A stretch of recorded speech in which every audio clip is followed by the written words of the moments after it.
Ethan Blackwood was a man forged by determination and grit. At 30, he stood tall and lean, his 6-foot frame rippling with muscle, earned through years of discipline. His dark hair framed a rugged face, and his piercing green eyes held a quiet strength that reassured those around him. His wife, Isabella Blackwood, was a vision of timeless beauty. Her chestnut curls cascaded down her back, and her warm hazel eyes sparkled with a grace that captivated everyone she met. Their daughter, Lily Blackwood, was a 7-year-old bundle of light, small and delicate, with golden hair and a laugh that danced through the air like a melody. Together, they were a family bound by love, seeking a week of peace, far from the clamor of city life. Their destination was a remote wooden cabin nestled deep in the mountains, a sanctuary surrounded by towering pines and jagged peaks. The drive was a winding journey through forests bathed in golden sunlight, the air growing sharper and cleaner with every mile. When they arrived, the cabin greeted them like a postcard from another time. Its weathered logs glowed warmly in the afternoon light, and large windows offered sweeping views of the wilderness. A stone fireplace promised cozy evenings, and a wide porch invited them to sit and breathe in the stillness. Ethan unloaded their bags, while Isabella marveled at the scenery, and Lily darted around, her tiny boots crunching on pine needles. It was perfect. The first day was a dream. Ethan split logs for the fire, his axe biting into the wood with rhythmic precision, while Isabella unpacked a picnic basket by the creek that murmured nearby. Lily chased butterflies through the tall grass, her giggles echoing off the mountains. They hiked a winding trail, spotting deer peering through the underbrush and squirrels scampering up ancient trunks. As night fell, they gathered around the fire, roasting marshmallows until they turned golden and gooey. Ethan spun tales of brave explorers, and Isabella sang softly, her voice blending with the crackling flames. Under a sky glittering with stars, they felt untouchable, cocooned in nature's embrace.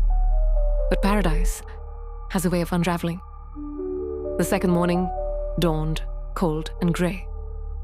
Ethan stepped onto the porch to gather firewood and stopped dead. There, sprawled across the weathered planks, lay a rabbit, its small body limp, its head missing. A dark pool of blood had seeped into the wood, the edges already crusting over. His stomach twisted. It was unnerving, but he forced himself to stay calm. A fox, perhaps, or a hawk. No need to worry the others. He grabbed a shovel, buried the remains deep in the woods, and scrubbed the porch clean before Isabella or Lily woke. Yet as he worked, a shadow of unease settled over him, sharp and unshakable. By the third day, that unease had grown claws. Lily's voice broke the quiet of breakfast, trembling as she pointed out the window. "Daddy, what's that?" Ethan followed her gaze and felt his breath catch. Beyond the tree line, a large shape slumped in the dirt. He told Isabella and Lily to stay inside, his tone firm, and strode toward it. The sight hit him like a punch. A deer, its powerful body twisted and lifeless, its head torn away. Blood soaked the earth, the metallic tang thick in the air. This was no predator's kill. It was deliberate, savage. He glanced around, the forest suddenly too quiet, and hurried back to the cabin, locking the door behind him. That night, the mountains turned hostile. A wind rose, rattling the windows and howling through the trees. But it carried something worse. Cries, deep and guttural, that seemed to claw their way from every direction. They weren't animal sounds, They were raw, tormented, like voices from some forgotten abyss. Ethan held Isabella tightly, her body trembling against his while Lily curled between them, her blanket pulled over her head. "It's just the storm," he lied, his voice steady for their sake. The cries swelled, circling the cabin, until they stopped abruptly, leaving a silence so heavy it pressed against their chests. None of them slept. At dawn, Ethan made up his mind. "We're leaving," he said, his jaw set. Isabella nodded, her face drained of color, and they packed in a frantic blur. But when Ethan reached the car, his heart sank. The hood was slightly open. Lifting it, he stared in disbelief. The engine was a mangled wreck, wires shredded, metal crumpled, as if crushed by a giant's fist. No animal could do this. No human could have done it silently. They were stranded.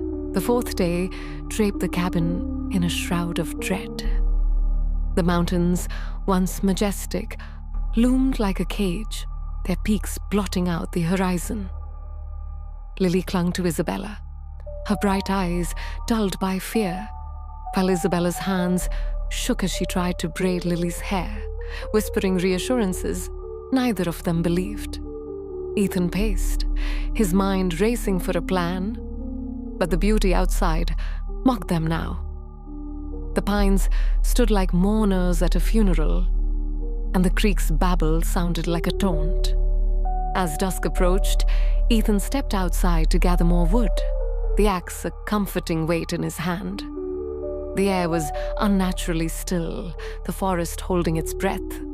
Then he saw it, a shape, massive and dark, lurking at the edge of the woods. It was tall, broad, a silhouette of raw power that moved with a predator's grace. His pulse hammered as he strained to see more, but in a blink, it vanished, swallowed by the shadows.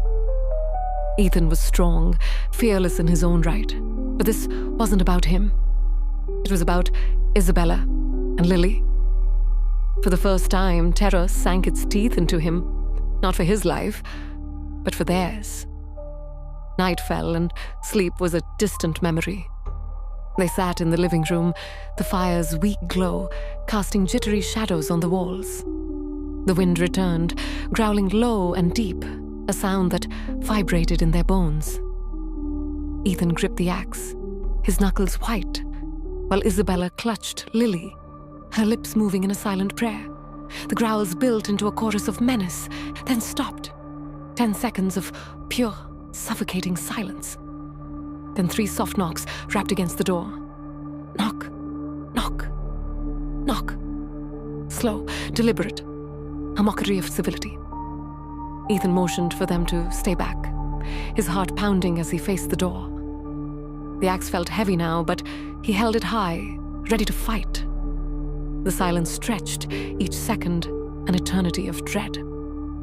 Then, with a thunderous crash, the door exploded inward, splinters flying like shrapnel. A creature stepped into the firelight, a nightmare given form. It towered over 7 feet, its body cloaked in matted black fur that swallowed the light. Its arms were long, corded with muscle, ending in claws that gleamed like polished knives. Its face was a horror. Jagged teeth jutted from a snarling maw, and its eyes, black as tar pits, burned with a cruel, ancient malice. Time froze. Ethan roared, lunging forward, the axe arcing toward the beast. But it moved like liquid shadow, catching the blade mid-swing and wrenching it from his grasp. With a casual flick, it sent him flying. He crashed into the wall, pain bursting through his ribs, the air driven from his lungs. Helpless, he watched as the creature turned to Isabella and Lily. Isabella screamed, shoving Lily behind her, but it was futile. The monster's claw shot out, seizing her throat. With a wet, wrenching snap, it tore her head free, blood fountaining across the room. Her body crumpled like a discarded rag, and Lily's shriek, high and piercing, cut through the chaos. The creature paused, its void-like eyes locking onto the girl, a grotesque trophy dangling from its grip.